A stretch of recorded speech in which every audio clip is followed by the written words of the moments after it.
season has been brought to you by Radisson Red, Johannesburg, Rosebank. Style you can bank on.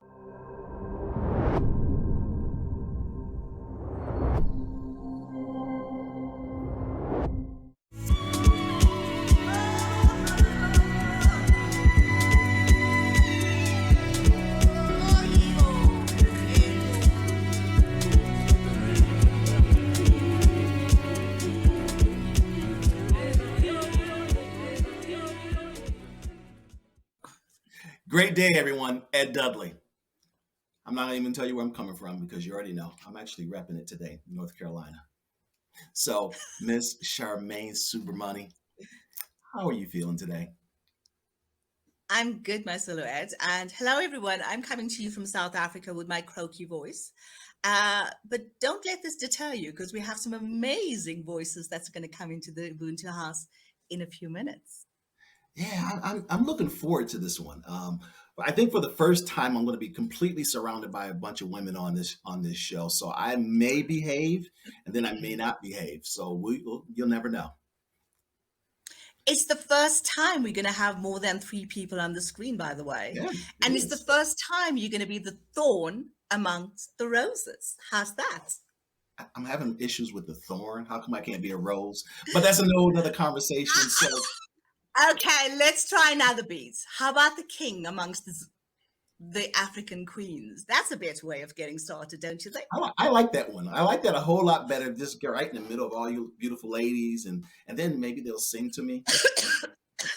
Oh man, I like this. So without further ado, Charmaine, would you like to introduce the ladies as I bring them in? No? Well, everybody. No, I just want to say, as a collective, they are called VUKA Africa Collective.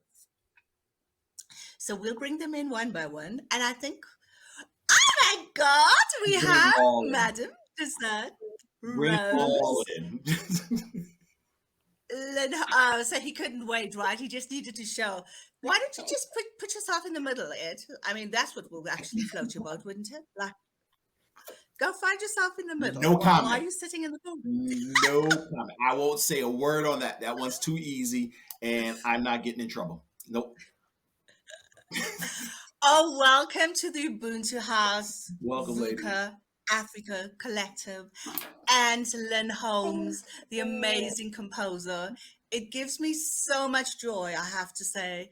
For the first time, Ed, if I can share with you, these incredible women collaborated to create the song Rise for South Africa, but it has international relevance. And it's the first time actually that I get to spend time with him on the screen, even though it was a collaborative effort. So lots of love, ladies, and thanks for the magic that you created in the video. So now I should just stop my excitement, just hand over to Mr. Zuluad and see where he wants to take this conversation. I echo her comments. It was an absolutely amazing song that she sent to me a little while ago. I listened to it over and over, and it's actually on my playlist. So I'm excited to have you guys on it. And for anyone tuning in right now, stay tuned. At the end, we're going to play their music, Rise. So make sure that you're there. Okay. So, Miss Desert Storm, Lynn, can you tell us about the whole genesis? You're not so far off there, Ed. We're back. Can you talk about the genesis of the whole, collaboration coming together and of the song Rise? So, thank you, Ed, and thank you, Charmaine, for inviting us onto this podcast. It's an absolute honor, and we are as excited about this collaboration and the start of something new. I was in a meeting with my partner, Yusuf Hanif, the CEO of the Cape Town Festival at Barca, with the CEO of Barca, Ashraf, and he mentioned the song that he was looking, to land somewhere. And he'd done his homework and he'd listened to the music that I've written over the years, and the cross-pollination of ancient languages and musical styles, and he thought that Root Spring, where I was working at the time, and what he'd heard and seen, it would be, the right place to land this opportunity. And I was quite hesitant actually to take it on at the time. I thought it was a huge task. With all, the brief was to use as many languages as possible. And Yusuf kind of forced me into it. He was adamant, we need to keep it simple. I know you can do it, and you need to do it. Oh my goodness, I didn't sleep for 6 weeks, really, because I felt so passionate about, I feel so passionate about South Africa and our people, and I wanted to get it right. And when it comes to writing music, there's just so much possibility. So I wrote so many different songs and styles, and I think it was full moon, and I got the usual wake up at 1 o'clock. I'd had 1 or 2 hours sleep, and I sat in meditation, thinking I'm not happy with anything I've done so far. And I went into meditation, and there came these words: my religion is peace, my religion is love. And it completely resonated with me. And I went into my studio, sat at the keyboard, and out came the song. Just there it was, pretty much intact. It was as if I downloaded something. And you get that feeling. It's not necessarily exactly, maybe South Africa would have liked something more upbeat or something more trendy. But it felt right and relevant, and something connected for me on every level with the direction that the song took. And it's as if I didn't have a choice. I couldn't do anything else. It was like it was destined. This is the way the song must be, and I couldn't deviate from that. And that generally is how composition works for me. It comes downloaded, and I either feel that I've downloaded it correctly, or I haven't. And that is, Well, that is how the that song is was written. that is powerful and magical. Actually, it was like, I'm just going to share it very quickly. I had two choices to choose from. I'm a dancer. I feel beats. But when I listened when the song was given to me, I was like, this is it. The words were taken out of my mouth. I felt the same way. It was incredible. So Lynn, thank you for writing that magical piece of music. So this is Thank where I you. started to get myself in trouble early in the conversation. Lynn, for her to say the words were taken out of her mouth, that says a lot. Because as you know, Charmaine loves to talk a lot. So the words being taken out of her mouth is just something magical. So I started early, and 8 minutes in already. So okay, go ahead.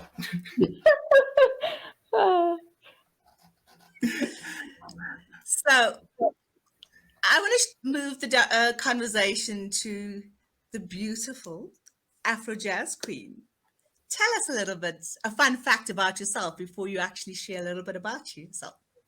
Hi. Thandeka, darling. Thank you so much for having us and for having me on the show today. I'm so excited to be chatting to you both. So a fun fact about myself. I don't know. I love cooking. I love cooking, and I'm learning tennis. It's going to be your friend. Tennis player. Izzy. Yay! I love to eat.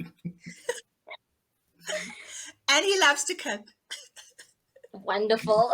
Oh, fabulous.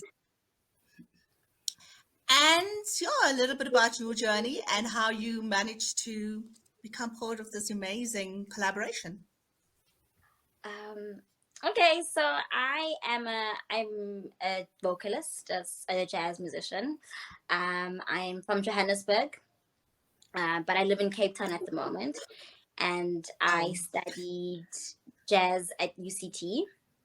and I graduated about three years ago, so I've kind of just been getting into the scene and enjoying the space, the musical environment that is in Cape Town. After I studied, I made a concerted effort to not go back into academics immediately. I really wanted to immerse myself in the performance world because I enjoy performing, and I wanted to make sure that when I do decide to further study, I have a bit of a feel and experience in the industry, like as true as it is.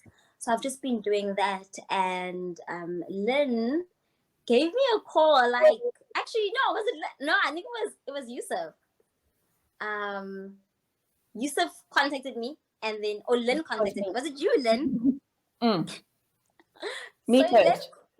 Yes, Lynn called me, and then I know how you got my number. So I think it was from Vanita, right?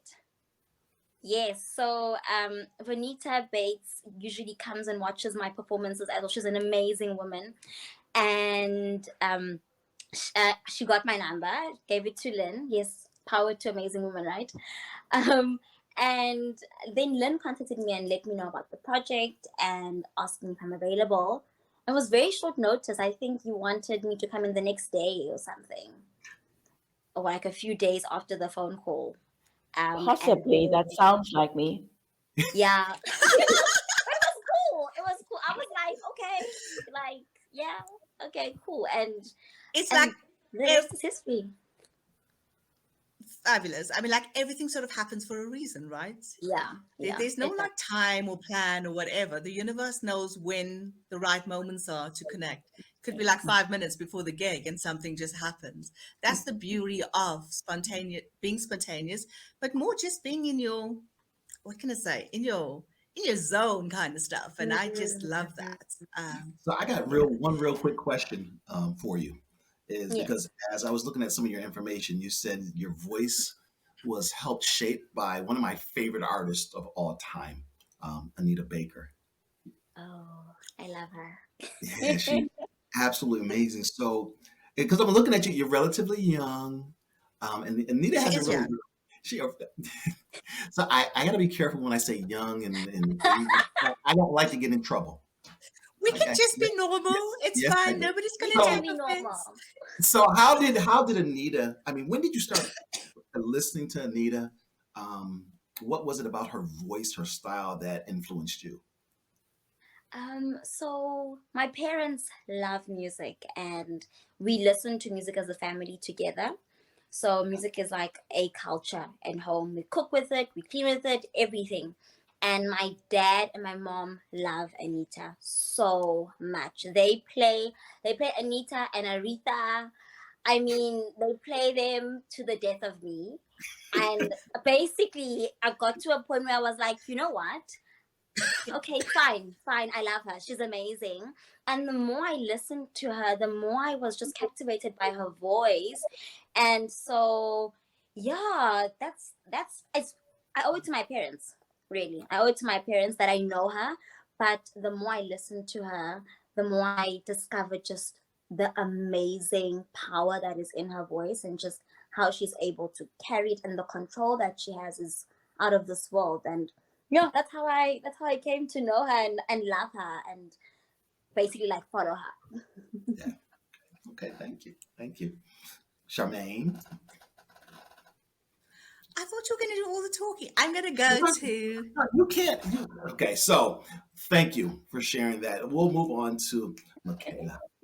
I'd love to hear a little bit how did you become a part of the project, and some of your influences. Oh, Go ahead. Michaela has an I told incredible. you.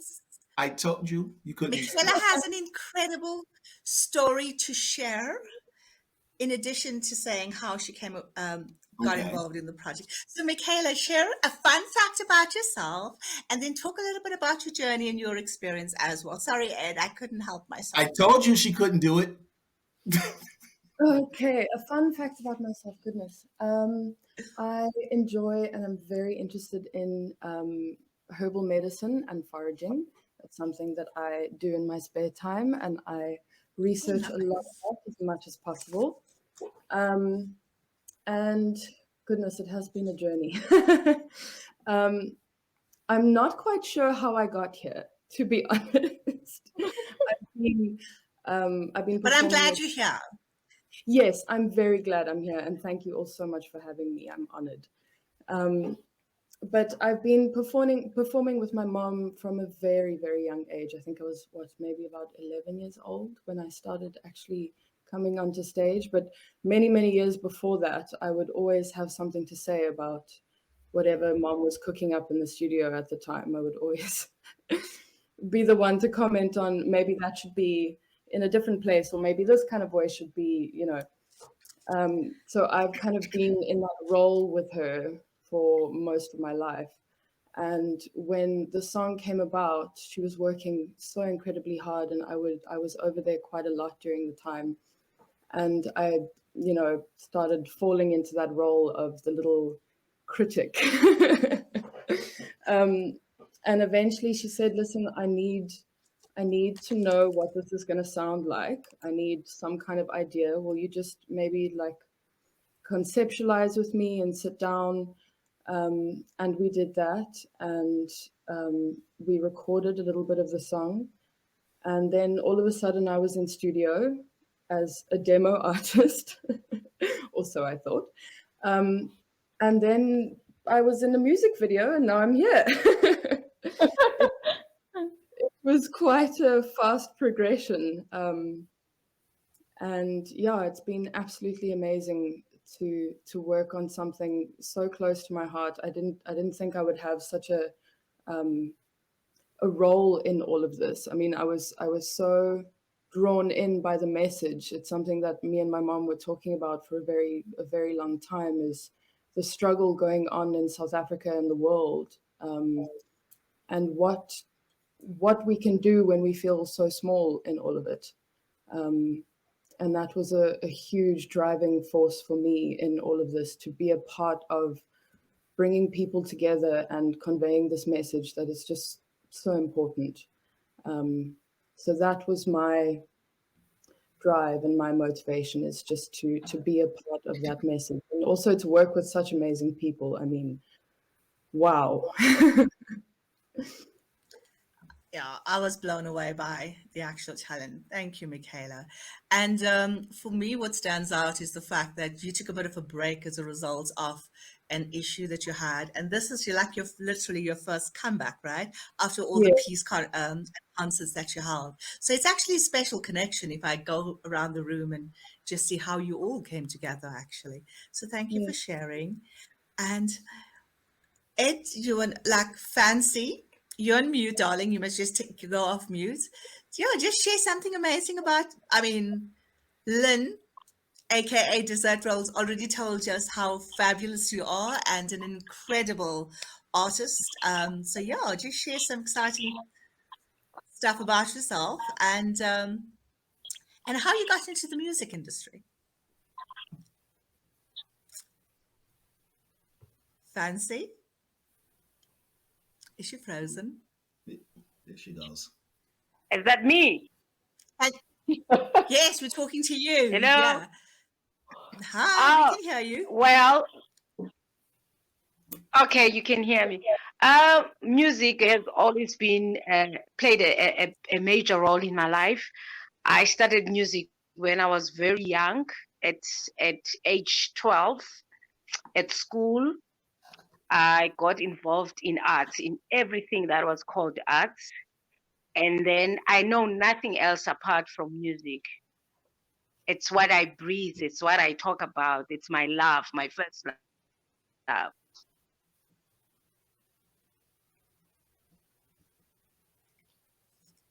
Thank you, Fancy. Can you hear me? You guys we can actually, yeah. So we've heard that this has been your first love, actually.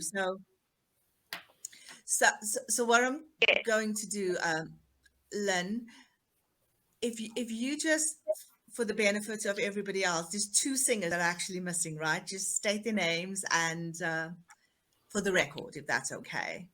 Absolutely. So we are missing the only male singer in the song, the amazing Mahali, the most precious soul and the most beautiful energy that he brought to the song. He almost sings like an African rock singer in the chorus. And then Asamakhle Shaloba, she's also missing, a beautiful singer that came in at the last minute. Yeah, she was actually Oh, a gold card winner in the in Idols, but she that rejected. Yes, she rejected the opportunity because of her studies. Interesting. how interesting is that? And one of the judges played a role in getting the video out, actually. Randall. So, I mean, she got to represent a talent anyway, even though she pulled out of the Idols competition. You see, the world works in amazing ways, actually. It's just weird. We all go through these journeys in life, and we all come out stronger in a strange way, and we just attract more.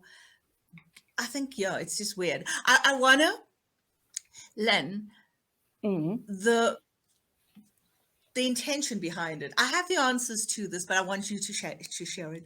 The intention behind having it sung in five, or incorporating 5 different languages into this particular song. Well, it's absolutely relevant, to speak in, vernacular and to show that respect, because we are in such a diverse country, that we wanted to reach the hearts of as many of our people as possible. I relied heavily on all the singers to assist with the translation. We kept, the lyrics quite simple, and idiomatically having to, adjust the lyrics slightly, which I think Thandeka and Mahal and Fancy interpreted very, very well. Yeah, so, and in the end, I think it makes the song more believable and accessible, and the simple message, my religion is love, my religion is peace. And although we are not at war, we are facing many battles in South Africa. And if we come from that original state of the soul, we can pretty much creatively solve everything, I believe, in our country. But like, just to build onto the comment that you made, and I think Ed and I had this conversation earlier, where we said every single one of us often show up in our best versions, but internally we are fighting, some of us, an internal war that nobody knows about. So even though, there's reference to war, but like, as human beings, there's always a challenge. And this speaks, when you listen to the lyrics, I mean, I have to say, and I think I shared this with you, Len, my mum cried. Like, she's 75 years old. It actually touched her to that extent. When I got the demo and I had to when I listened to both songs, I was like, there was an automatic assumption that I was going to go for the other more upbeat one. And I was like, no, this spoke to my soul. And I think from my perspective, this song just is so incredible. And if you have, if your goal is to actually help humanity see the best and want to spread love and light and peace, this song does it so incredibly well. So the point I'm actually making is, I want to say thank you to you, Len, to Yusuf, to the amazing singers for actually bringing this to life. And the more of us take this message out, we will help individuals, because mental health is an issue at the moment, and the world is in crisis at the moment, and it couldn't be a better time for us to actually put this amazing conversation. It's a song with heart and conversation out there for people to reflect on. Ed, don't give me the look, my friend. Just say what you need to. So, Len, for those that have not listened to it as of yet, and we're hopefully by the end of this conversation, we'll have a lot more eyes and ears listening to the song and watching the video. What are the 5 languages that are spoken, sung on the track? And can you, as a composer and writer, you're very deliberate about the talent that you bring to bring the lyrics to life. Can you just touch on every individual and why you chose that particular individual to be on the track? Okay, so there's a little bit of English, and then we have Xhosa, Swana, Sotho, and Zulu. And what is actually interesting is that some of the singers are not actually singing their language. So, Thandeka, you are singing Swana and Sotho, right? Yeah. When in actual fact, her native language is Zulu.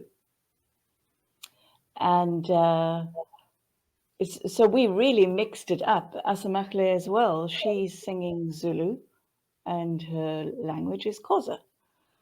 So there's this, and what is beautiful about it is that as they are the youth and the future, they're kind of losing their identity, and this wall of sound, language, and voice power.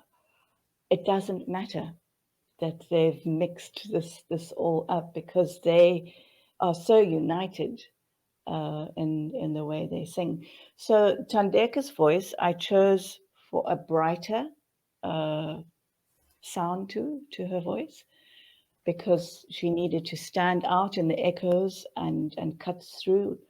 Michaela, I chose for the deep power down below.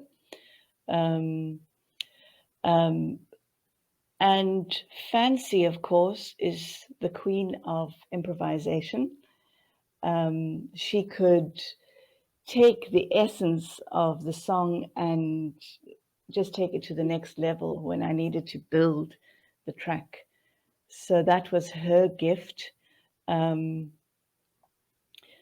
Africa, the matriarch, just taking over at the end, so that the song kept building and building. And of course, Mahau comes with this gentle masculine energy. So, I don't know how it all happened, but it was magical. And every voice brings in a quality that is needed to bring meaning and bring the song to life and make it believable.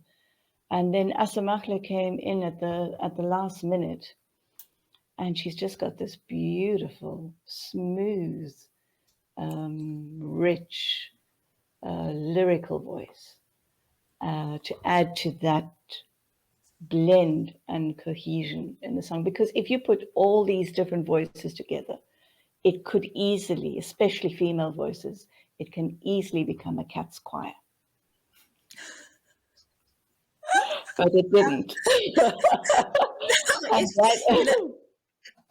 and that is the magic, I think, that happened between all these varying qualities of voices and personalities. Absolutely. I love the intention and how deliberate you were with ensuring that, they didn't speak sing in the languages that they were accustomed to. And, that's the beauty of this actual project, I must be honest. It's like you downloaded the words to unify all of us. And it was not like, oh, this is your comfort zone, this is what you're going to be doing. It's to show that if we blend and work together, we can create magic. And this is exactly what the song actually does. So thank you for sharing that, Len. I would just say real quick, ladies, When I said earlier, I listened to the song over and over again. Um, Having a little bit of musical background, I isolate different tracks and different sounds, and I listen to each and every single one of your voices, and I sat there, I'm like, oh my God, this is beautiful. This is beautiful. I sent it to an associate of mine that is a producer. I'm like, listen to this song and listen to these individual voices. And he, after a week, he finally listened to it. He says, oh my God, where are they? I said, they're over in South Africa. He said, the song is absolutely beautiful. So I don't know what he's going to do, if he's going to reach out to you, but there's eyes and ears over here absolutely loving the songs and your individual and collective voices. So thank you. Well, the world is just showing the talent that South Africa brings, right? That's the goal, to just demonstrate the beautiful queens we have. The men are just as awesome, and the talent that we have to offer the world. But you know what is more? For most, it's going to be a song, but this is really a project intended to unify and build a world that is broken. That's what the song does for me. And it's not.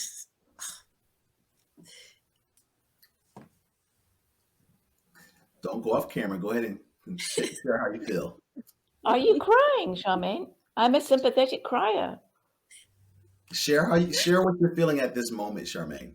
Please, Charmaine, please. I think it's so important. I think it's also so important for us as artists to hear that, because on the one end, you're in studio, you're doing the music.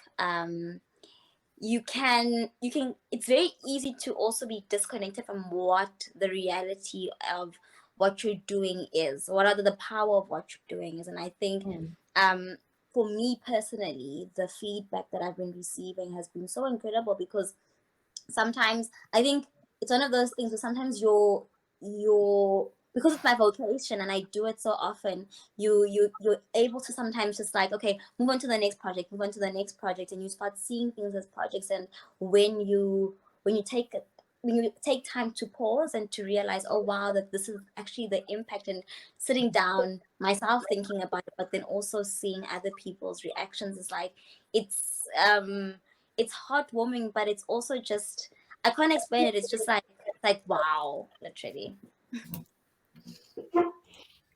I think the point I want to make, don't ever see your work as just a project. I mean, music, and Len, I mean, we are older, has the impact to heal wounded people and heal the world. There's a magic to that. I see music as medicine. And this particular song, when the whole project started, and there's nothing, Len, I would have changed on what you've put out there. And just listening and seeing you amazing women with the one rose. Okay, I'm going to call you Thorns now. Seeing the thorns with the rose. And where it's concerned, he's the thorn and we are the roses. So the point I'm making was just the blend and the magic behind it. And it has, I mean, I've shared this with people, the song started because I was having a fight with our president actually on a platform. And I was like, I'm going to make sure that I'm going to unify with music, because that's what music does. Kind of stuff, right? And I sent it through a few politicians. They embraced this song. It took them back to Nelson Mandela. I mean, music was a way of communicating and having that desired impact for our freedom.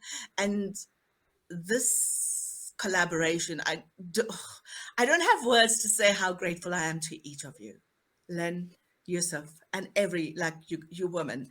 And this talks to the power of collaboration and the power of like-minded people coming together to have an impact, not for self, but to serve. And this is what it does, Thandeka, Michaela, and Fancy. Your voices are so powerful. Len, your contribution by creating the song is just magical. And I talk too much, but I just want to say no, you don't. Thank you for sharing. So I have a question sitting stateside for each of you. It's regarding the song, and I want to start with Charmaine. You shared a little bit, but what does this song mean to you? Starting with me. Yeah. What does this song mean to you? This song the lyrics just unifies everybody. When we say your religion is love, your religion is peace, the whole world needs that. If every single one of us intentionally pours love into the world, how much better would it be? What did Martin Luther King say? All it Next to the takes, word of God. Oh, sorry. I'm going to quote him differently. Several things. it is love that could change an enemy into a friend, right? That's it. Yeah. Love is so powerful. And this is what the song does, actually, but it does more than that. Just having your voices sing it just evokes an emotion that I can't explain. So in addition to the beautiful lyrics, Lynn, and the music, these individual voices bring so much life into it. That's what it does for me, Ed Dudley. Man. So Lynn, thank you. the composer, when you had finished penning these words and you sat back and looked at it, what did the song mean to you? I feel the heart of Africa because I think, and I'm going to cry now because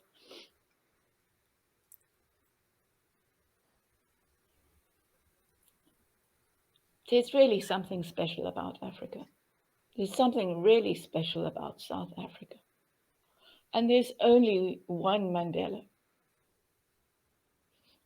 And he spared us all from ourselves. And I think everybody in the world should come to Africa to experience the magic, the vibrancy, the creativity, the people, the Ubuntu. And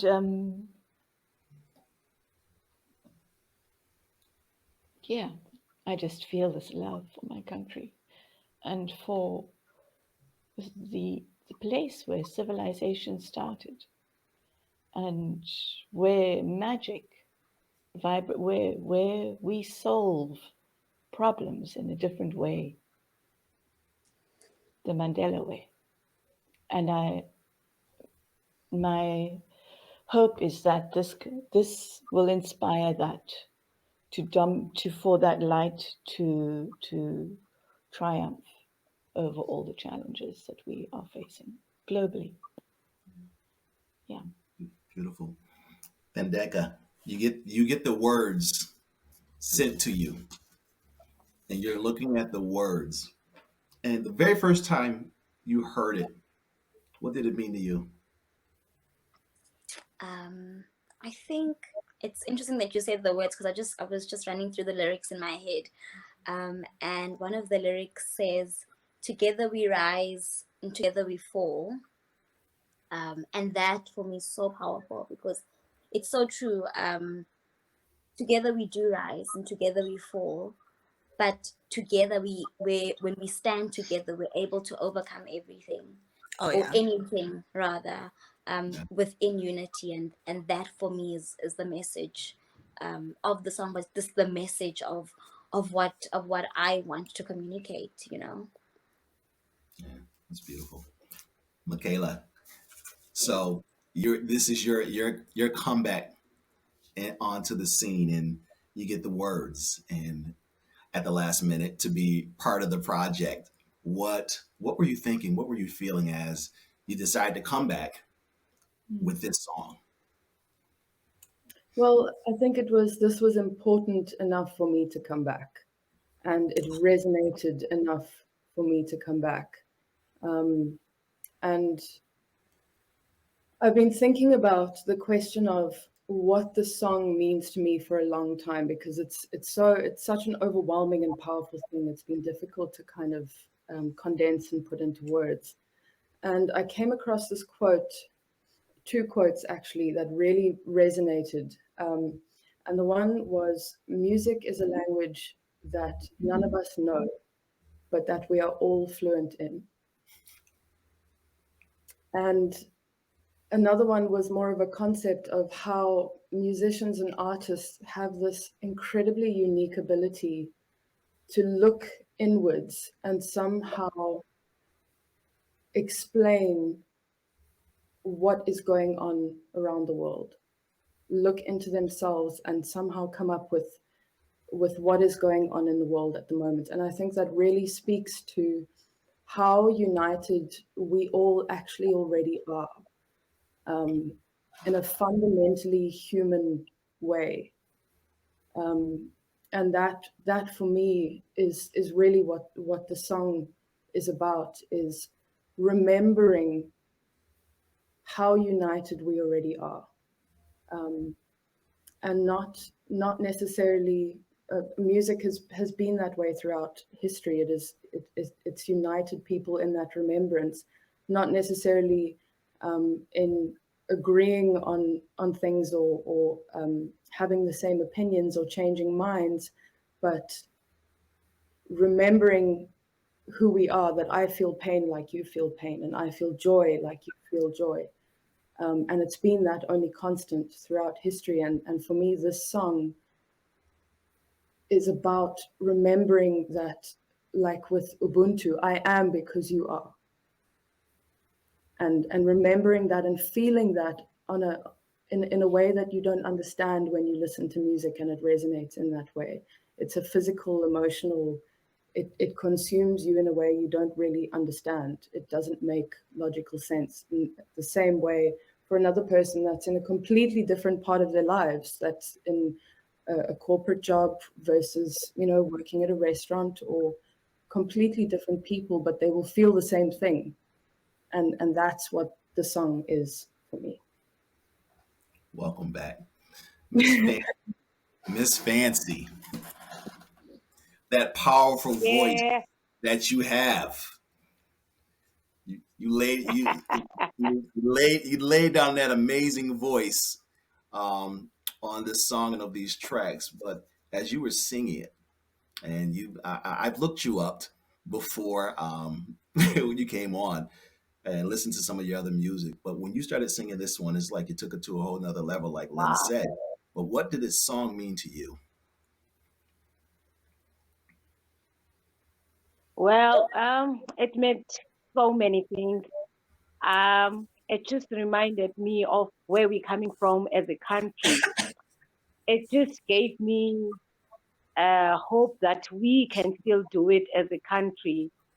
I know that there's no man is an island. We need each other in order to prosper or to live in this world. And the fact that it's still giving hope to Africa and South Africa, we've come so far, and it just reminds me of what Tata Mandela said to me when I was singing for him with Fidel Castro. I sang the song that is famous in Cuba, and he was surprised, and he was very happy that I understand that to go through a man's heart is to know and respect their language. So he was very happy and proud of who I am at that time, and that I cherish so much. And I'm an advocate for peace. I love Ubuntu. I love kindness, and I believe that if you give kindness, you get kindness. Oh, yeah. So big ups to Lynn for giving us this opportunity. And the words in the song, when I went to the studio to sing and they told me to improvise, it took me to places. I was preaching in the voice that I was God given. So that's how deep it feels. And I'm emotional as I speak now about this song.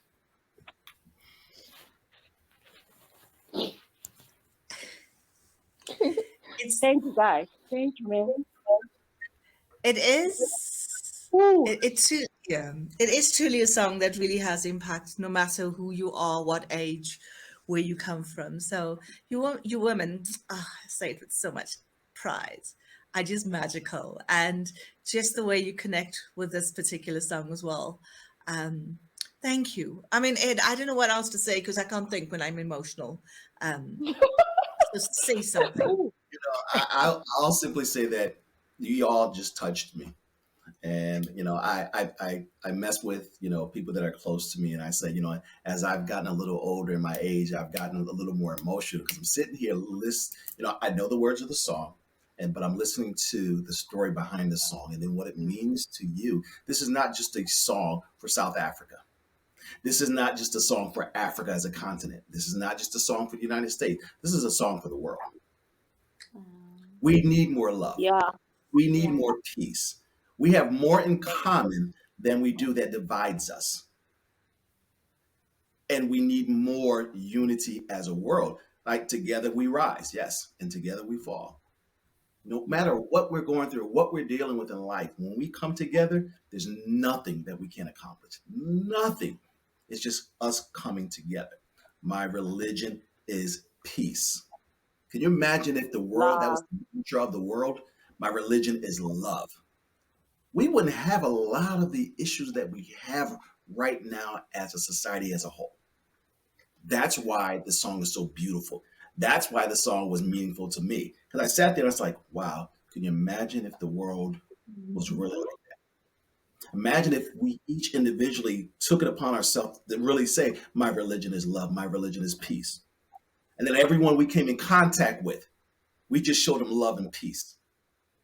It would be like a ripple in the water. It will just go on and touch everyone. So beautiful words, beautiful song, amazing voices, and I'm honored to actually sit here and just talk to you, beautiful people. So thank you for what you put out there for the world to listen to. You know, Lynn has actually been to Bosnia and things, and some of the wars that actually happen out there is because of religion, right? That's the sad fact of the world we live in. So, And isn't it ironic, Charmaine, that the essence of each religion is love Love, and peace? peace. So absolutely. why? So why? I mean, that is where religions actually find unity beyond theology and dogma, is in the core of all religion, which is love and peace. Absolutely. And that, when I talk about the way it unifies, I mean, you just spoke another angle to it. There's so many ways of actually interpreting the song depending where you are in a thing. But Lynn, tell us a little bit, who wants to say, or Lynn, speak a little bit more about, I mean, you all are peace ambassadors, right? You'll all have on a mission to be able to pour goodness into the world. So I want each of you to just speak to that a little bit. Lynn, I'm going to start with you. So I think I might have mentioned it in the past that there is this trend in our evolution and history that before changes have been made in society, it always began with art in all its forms, music particularly, visual art, poetry, spoken word. The change came through artists, and this is, artists don't realize the importance of the role that they play in society. They are actually at the forefront of leading us. And then society's changes follow. But it's been recognized by authors and philosophers that the changes came through music first.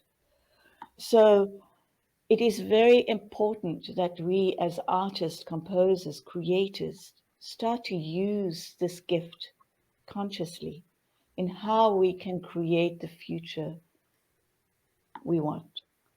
We highlight the success, the victories, the unity, the love, the peace in creative ways. It doesn't have to be tacky or anything. It can be creatively expressed, but that feeling that is our original nature that starts to get expressed through art will eventually result in the changes that we need in the world today.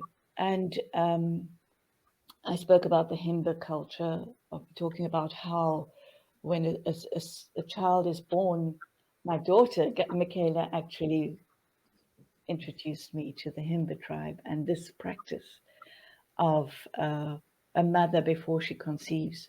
She hears the sound of the soul of the child. She goes back, and before she conceives the child, she shares and teaches the song to her partner. And the community learns the song that before the child is born. This song will be used throughout the child's life to remind the soul of its true nature If the child goes off the rails, it's brought back, surrounded by the community, and the song is sung to bring the child back to its true nature, its original sound. And that is the role of music. And VUKA Africa, Awaken Africa, this movement for African voices for hope and peace. We pray it sweeps across Africa and to the world, and that we change the destructive course that we are on towards victory and success. Oh, Lynn, that was so powerful. And I love what you actually said, though, about the entire community in this particular tribe take responsibility by using the song to bring this child back. And there's so much power in community Ubuntu wanting the best outcome. So there was a correlation that I needed to just draw attention to. So thank you for sharing, Lynn. Ed, where do you want to take the conversation next to? Who? We can go to Michaela. Hi.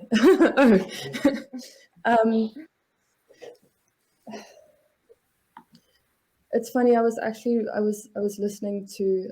I consume a lot of information, obviously. I was listening to Satguru. He's someone that I go to for guidance a lot, and he talks about peace in a very different way. He says that everyone is. It's a very big topic. Everyone, we need to find peace within ourselves. We need to find peace within the community. It's a very big goal that people set for themselves. And he says that peace should be a given. It should be the least important thing on the list. It should be there because that is naturally the state of who we are as human beings. We are naturally peaceful and naturally compassionate. And obviously, there has been imbalance along the way, and the world is now in a state of inharmony. And I think the way to bring back that harmony is to look inward, and that is again like I was saying previously, and the artists and the musicians being able to look inward and express what is going on in the outside world. We are all those people. Whatever is going on within us is what is going on around us. So if we can look inward instead of trying to fix everything around us, if we can look inward and look at fixing ourselves and being peaceful ourselves, that is what translates and affects the people around you and the life around you and creates that change. It's such a powerful message that you landed, Michaela. We are so fixated on fixing things around us or so influenced by external factors. We spend very little time reflecting inward to be able to understand what's actually happening. Because you're right. I mean, peace is a given. It should live within you so you can actually give it out. You can't give what you don't actually have. Yes. That's a fact. So thank you for sharing that. Okay, I'm letting my boyfriend Zulu just navigate to the next. I see Fancy left us. So, she has a rehearsal, I think, performance. Sorry, we couldn't say goodbye. That's fine. Thandeka. I think for me, I definitely firstly resonate with what Lynn and Michaela have shared, and I don't want to repeat that because it's definitely what I resonate with. And I think just to add on, for me, my most important thing is when looking at peace and just love, or sharing both of these two very important subject matters, I'm really interested in the daily, like how do we communicate or convey peace and love in a very practical way, on a very one-on-one, day-to-day. So if I commute with the bus, how do I show love to my neighbor? How am I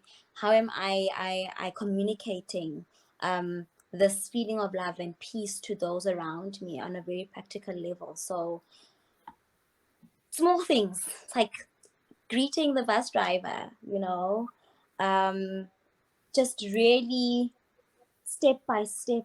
Those, for me, those small moments really impact people's lives in very real and very big tangible ways that sometimes we're unable to see, but what they leave behind is quite impactful. For me personally, I know that even just somebody extending grace towards me, and like literally when I go to the shop and there are these God sent angels who just do the sweetest thing. Like the one time I was buying something, and I think I had either not had enough money or I had left my wallet in the car, but I was like buying like water and chips or something.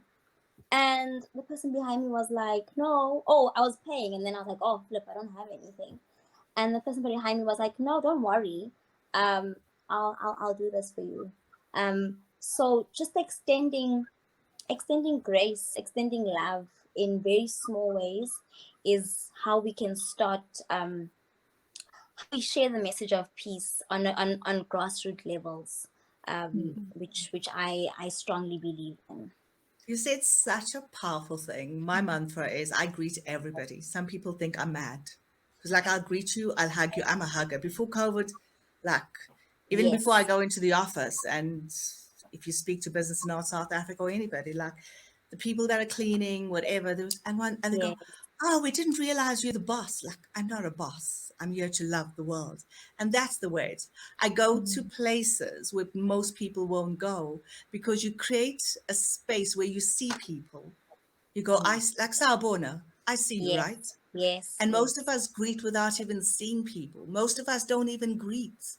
We just see the people that we think are worthy of our time, and not everybody. So if everybody or wake up to go, I'm going to be very intentional to see everybody at where they are, not where I wish I want to be or whatever, we will be able to change the dynamics. So all of these things that we want in the world starts with each of us, actually. Yeah.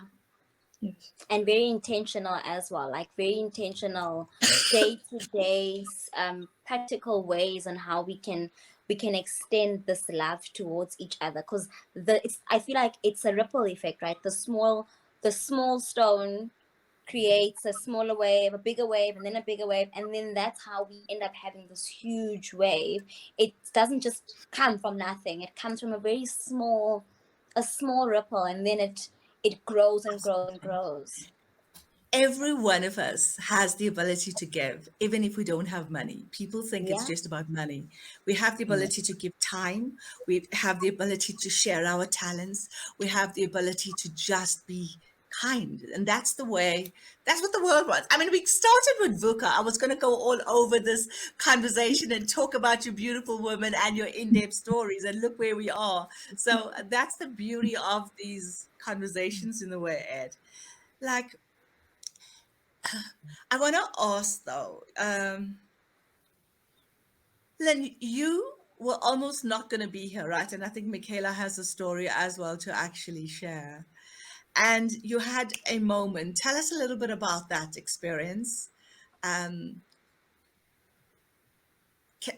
I want you to talk about when the tree fell in your house when you were in the baby, and the promise you made, and the reason you're following through on.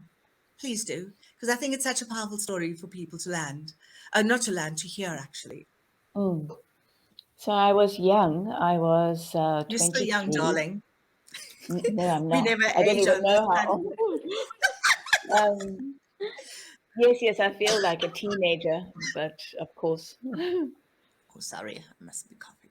So I was 3 years old, and I had a 6-week-old baby, my firstborn, Gabrielle. And we had this mega tree on the property. It was a 50-ton king pine tree.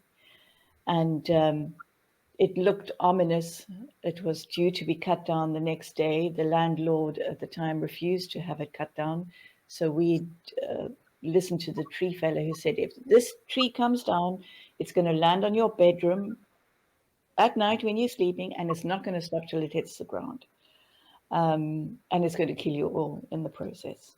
That's how serious it was. It was swaying, and so it was due to be cut down the next day, and it wasn't, on my mind. I'd been up all night with a colicky baby.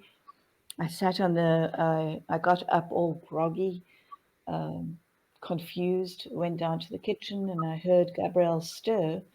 And being a new mother, I ran back. If she made a squeak, I would run back to her, and I held her. I heard this voice in my head saying, "Take off your socks. Take Gabrielle and run." And before I knew it, I'm sort of confused. I heard the crack of a whip, and I thought, "Oh, what is that?" And the tree started to come down. I started running. I had my socks on, and I slipped. And I fell as the tree hit the roof and the wall. I managed to hold onto Gabrielle with one arm and fell and onto my elbow. I covered her as the whole roof came down, the walls came down. But I've had the strange sensation of my entire consciousness filling the room. And the tree stopped halfway. And the ceiling came down in a way that deflected all the debris, the rocks, and the roof. And where Gabrielle had been lying was the wall had come down, so she would have been dead if I hadn't. But in that moment when time slowed down and my consciousness filled the room, I made a pact with God.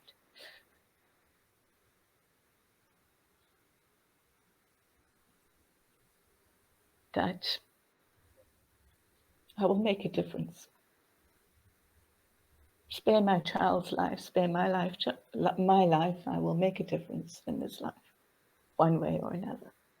But you're doing that beautifully, actually. So thank you for sharing. It couldn't have been easy. Thank you. And the reason I wanted you to share that, to go, like, we all go through these ups and downs, and I mean, you almost weren't here, so it's a blessing to actually have you on the screen and to contribute the way you do. So thank you for living through, to just seeing that through. So thank you, Lynn. Ed, my co-host, sometimes when I lose my words, jump up and help me.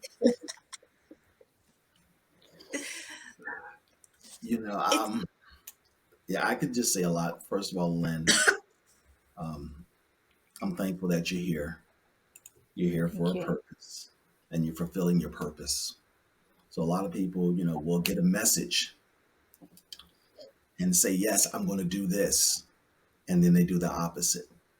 So thank you for, standing on your word that said that you will make a difference. And you're making a difference. You look at these lives that are here on the screen. You made a difference in everybody's life right here. Just by your talents, just by the talents and the gifts that God had given you. They're not. Go ahead. I have to say, she made a difference in my life, and she's like, she doesn't know she's going to be part of my life. With us? Are you on the screen with us? I said everybody on the screen. Can you see what I have to put up with? I'm not sure why I didn't do this. And it's like a miracle that him and I got together, actually. We connected. Tell the story, Ed. Well, we literally connected during the social unrest here in the States in 2020 by a video that I put out that went kind of viral. And she reached out to me, and that's how we started a conversation, and we just started talking every month. And she came up with this idea, said, let's have a podcast. And I said, absolutely, yes. And then, and here we are, 8 months later, meeting some amazing individuals, just like, beautiful ladies sitting there today. So beautiful and so much chemistry. And it's lovely. Yeah.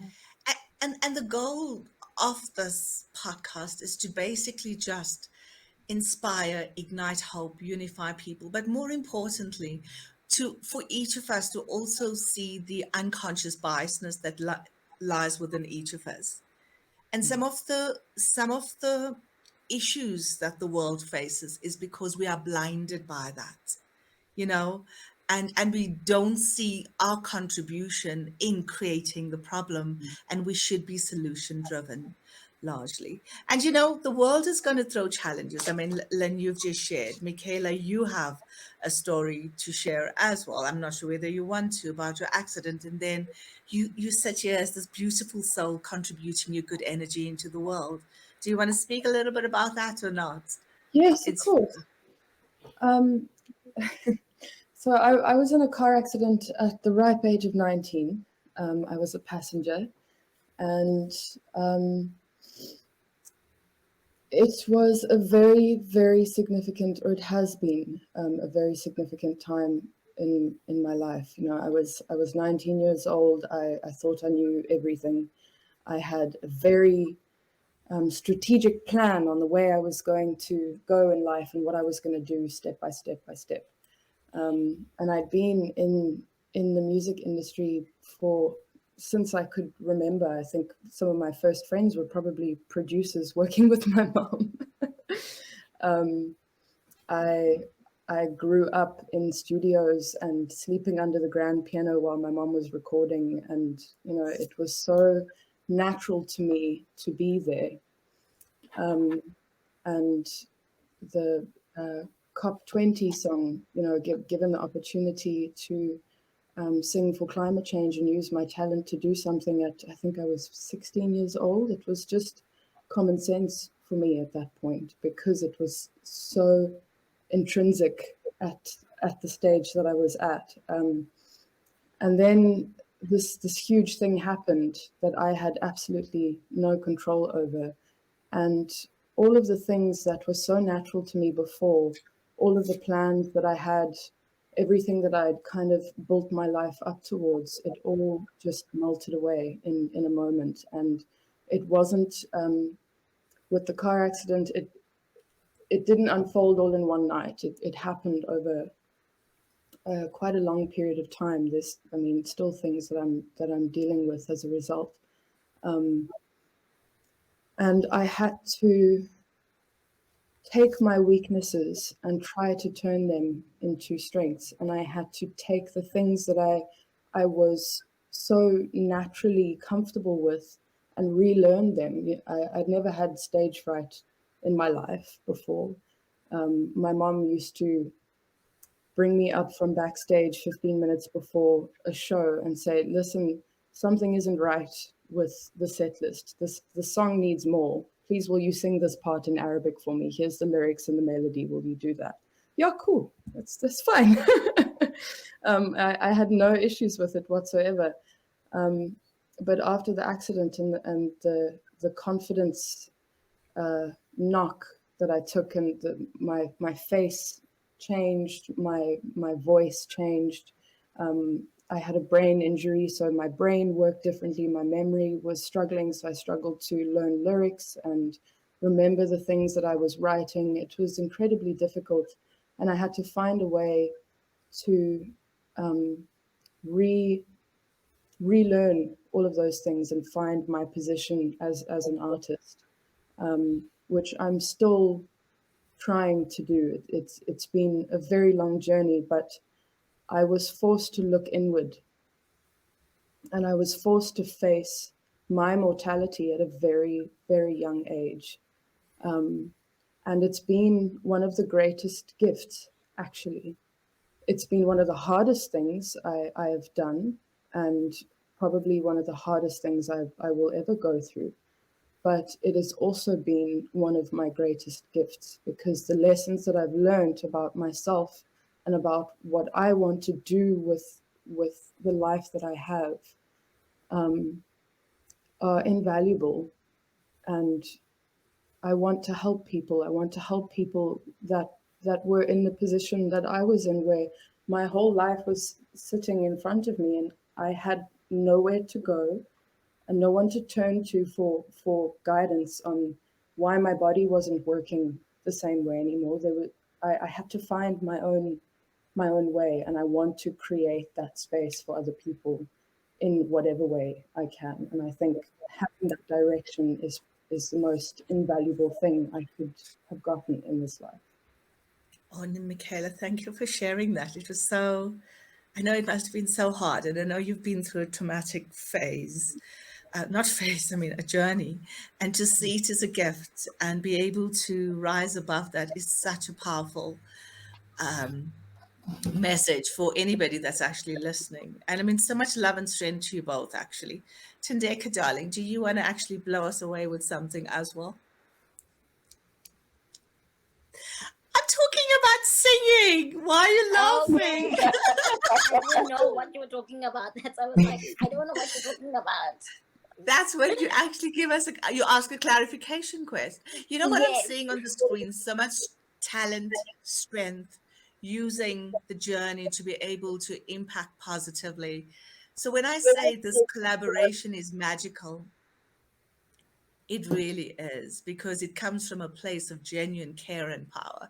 And you know, Lynn, we could have got anybody to produce it, but there's a reason that Ashraf reached out to your magical pair, Yusuf and yourself, because of the fact that you are really kind, beautiful souls that are truly ambassadors. Some people say something, but they do something else. And that also gives me so much joy that the collaboration is with genuine people that's having the desired impact. Thandeka, please drop Zulu Ed. Otherwise, we're not going to hear the end of it. Just drop us a line and Michaela can actually follow at least, and then we'll close out. Okay. Oh, kumbula sizwe, kumbula lapho phuma khona, inhlupheko yethu nendlela yenqubeko.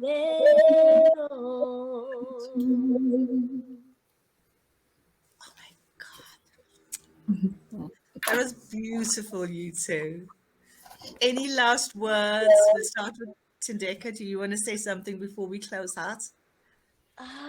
No, thank you so much for having us and for also giving us this platform to share this music. Thank you to Lynn. I think Lynn has done an incredible work, and I think throughout this whole process, throughout this whole journey, it's been such a pleasure getting to know all the different singers, but also getting to know Lynn. It's been, you know, sometimes you do something and the product is beautiful, but the experience is, it's okay. But the product is, I'm sorry, just like being honest. No, but that's the way it is. I love honesty, actually. So yeah. But the project, well, the product is out of this world. But the experience and the journey and the relationships have just been mind-blowing. I actually have like some videos on my phone from the day that we all met each other, which was on the day that we were going to do the recording of the video, because we actually hadn't really met each other, and even how we clicked and how we connected was so incredible and so powerful, which I think speaks to the testament of the power of the song and the power of the music that Lynn has created, and bringing us into her world has just been so incredible. And for us to partner together has just been wow. So I think for me personally, the music, the lyrics of the song have been lived out in this journey by us as a collective. Oh, that is Wow, so that's so powerful. beautiful. I have to say thank you, Thandeka, because you're just like this ray of sunshine. And on set, they were walking around with plastic over their shoes because there was mud in the old mine dump, and it was really difficult conditions. And they literally from morning till night sang that song over and over again. But Thandeka, they were laughing and playing like children. And when it was over, they came running like a little train, all holding on together, singing, singing the song out of the mud. Thandeka, I will always work with you again because you're a beautiful soul. Me too, And please. To work with both of you. and to think that you guys all met, literally, the singers on that day, just takes the song to literally another level. So that's pure magic, the way you blend it. Michaela, a closing comment, if you wish, or say. I just want, Charmaine, thank you so much for creating the space for this opportunity. I can't tell you how much it means to all of us. I think I can speak for everyone that's been a part of this, how much it means to us individually that you've created this space for us to breathe life into this message. It just means the absolute world. Oh, thank you. But I just want to say, I mean, all the credit needs to go to that woman and all the singers. That's where the magic comes, because somebody can come with the idea, but the execution is that all that matters, and the power behind it. So thank you. And Madam Desert Rose, my girlfriend. Oh, I have a girlfriend to it, because he's always And teasing me about my boyfriends. Oh, now I'll never go on another podcast with you, Charmaine, because I'm a sympathetic crier, and you made me cry. I can't believe I cried so much. Yeah, but I mean, you know what we failed to. I mean, like, I don't usually cry. There was one episode that I cried at. It was like, oh, but it's just a soul connection, incredible. I'm not even going to call it a project, piece of work that has the impact. The intention behind it is going to be felt across the globe. And that's my prayer to the universe, and to every single person. And Michaela, as you said, we need to start looking within to reflect and change the narrative.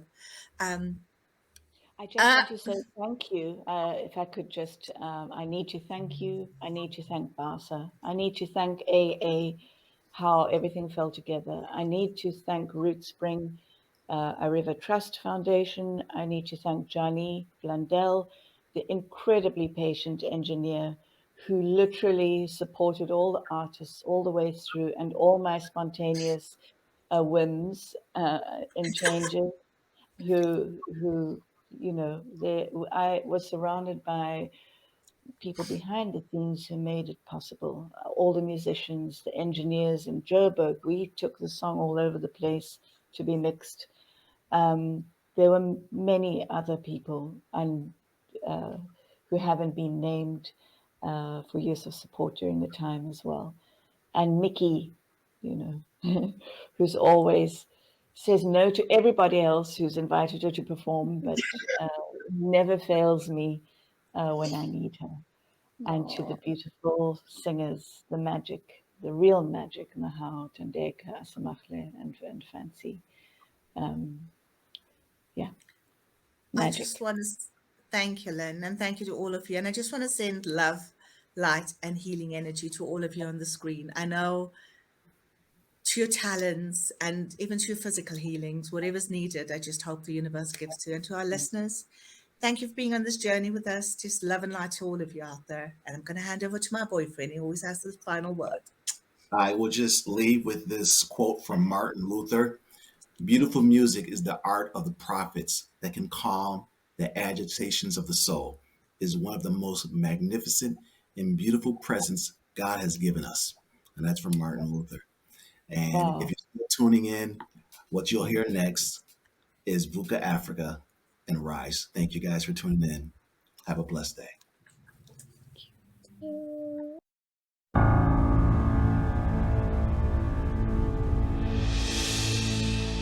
I pray for our country. My religion is peace, and I pray for all our people. My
lehae la ka, ke rapela bana ba hae,